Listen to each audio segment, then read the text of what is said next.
Bonjour à tous, on est très heureux de vous retrouver pour un nouvel épisode dans lequel on va vous parler d'une fonction peu connue de la gestion commerciale mais qui peut s'avérer fort utile, la fonction rabais, remise et ristourne client. On va donc retrouver David tout de suite pour qu'il nous montre comment appliquer une remise ciblée en sélectionnant les catégories tarifaires et ou les clients qui bénéficieront de ce geste commercial pour une durée définie. Salut David, dans un premier temps, est-ce que tu peux nous dire où se trouve cette fonction ?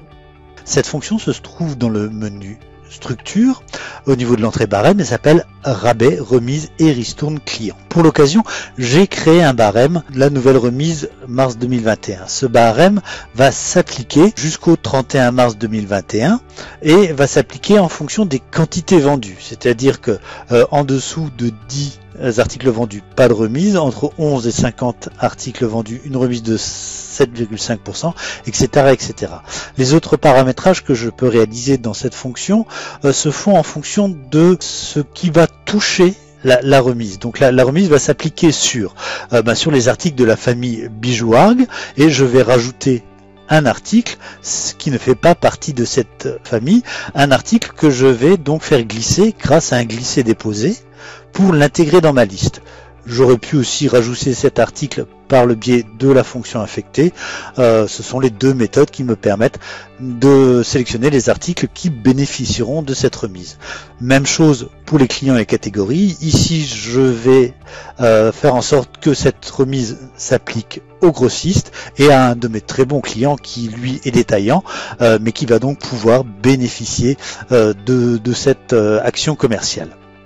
Donc une fois ce paramétrage réalisé, on va dans les documents de vente pour donc saisir un document de vente. Ici un bon de commande pour mon client CERAM, ce fameux bon client qui est détaillant, qui va donc pouvoir bénéficier de la remise que j'ai aussi paramétré pour mes grossistes. Pour l'article Shaor 42 que j'ai sélectionné par le biais du glisser-déposer pour une quantité de 51. Ce qui fait que la remise qui va s'appliquer normalement devrait être de 15%. Cette remise va s'appliquer quand je vais cliquer sur la fonction barème. Et voilà, donc ici on voit bien que conformément à ce qui a été paramétré, pour mon article Shaor 42, une remise de 15% s'est appliquée. Voilà.